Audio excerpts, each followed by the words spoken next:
Hello students, welcome to Gyanjyoti coaching centre. Gyanjyoti coaching সেন্টারের পক্ষ থেকে তোমাদের সকলকে জানাই স্বাগত।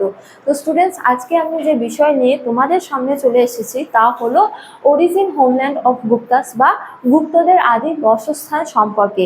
তো আলোচনা শুরু করার পূর্বে তোমাদের একটা ছোট্ট ইনফরমেশন দিয়ে রাখি যে তোমরা যারা আমাদের সাথে অনলাইনে যুক্ত হতে চাইছো কিংবা নোটসপত্র পেতে চাইছো, তারা উপরের এই দুটো নাম্বারের মধ্যে যে কোনো একটিতে আমাদের সাথে যোগাযোগ করতে পারো।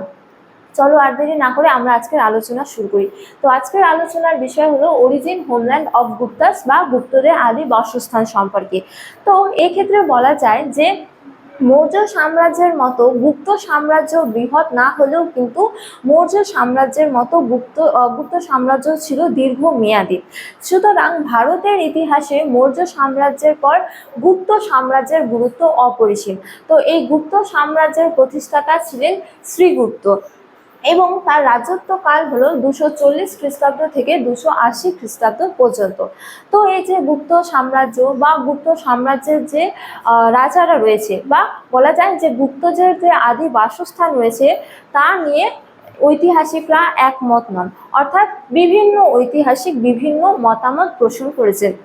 যেমন বলা যায় যে উপাদানের প্রাচুর্য থাকা সত্ত্বেও এই কথা বলা যায় যে গুপ্তদের আদি বাসস্থান সম্পর্কে সঠিকভাবে কিছু জানা যায় না। তো গুপ্তদের আদি বাসস্থান সম্পর্কে এক এক ঐতিহাসিক এক এক রকমের মতামত পোষণ করেছেন। যেমন ঐতিহাসিক কে.পি. জয়সওয়াল বলেছেন যে গুপ্ত রাজারা হলো মূলত জাট বংশীয় এবং জাটরা মূলত পাঞ্জাবের সঙ্গে যুক্ত, সুতরাং তাদের আদি বাসস্থান হলো পাঞ্জাব। ঠিক আছে।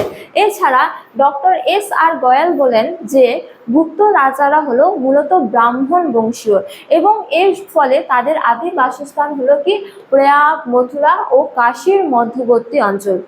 আবার ডি.সি. গাঙ্গুলি বলেন যে গুপ্তদের আদি বাসস্থান হলো বাংলাদেশের মুর্শিদাবাদ অঞ্চল। এছাড়া কোনো কোনো ঐতিহাসিক বলেন যে গুপ্তদের আদি বাসস্থান হলো বাংলায়, আবার কোনো কোনো ঐতিহাসিক বলেন যে গুপ্তদের আদি বাসস্থান হলো মগধে। সুতরাং আমরা দেখতে পারি যে গুপ্তদের আদি বাসস্থান সম্পর্কে একাধিক মতবাদ প্রবর্তিত হয়েছে। তো এই মতবাদগুলির মধ্যে আরেকটি গুরুত্বপূর্ণ মতবাদ হলো গুপ্তদের আদি বাসস্থান হলো সারনাথ তথা উত্তরপ্রদেশের পূর্ব অঞ্চল।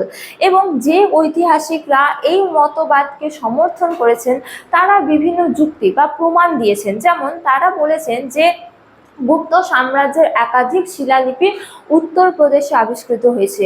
এছাড়া গুপ্তদের একাধিক মুদ্রাও কিন্তু উত্তরপ্রদেশে আবিষ্কৃত হয়েছে। সুতরাং গুপ্তদের আদি বাসস্থান হলো উত্তরপ্রদেশ। তো স্টুডেন্টস, এই ছিল আজকের আমার আলোচনার বিষয়। তোমাদের ভিডিওটি ভালো লাগলে অবশ্যই ভিডিওটি লাইক করে বন্ধুদের সঙ্গে শেয়ার করবে এবং আমাকে অবশ্যই কমেন্ট করে জানিও তোমাদের ভিডিওটি কেমন লেগেছে। তোমাদের সাথে দেখা হবে অন্য এক ভিডিওতে অন্য এক টপিক নিয়ে। ততক্ষণ ভালো থাকো, সুস্থ থাকো। Thank you.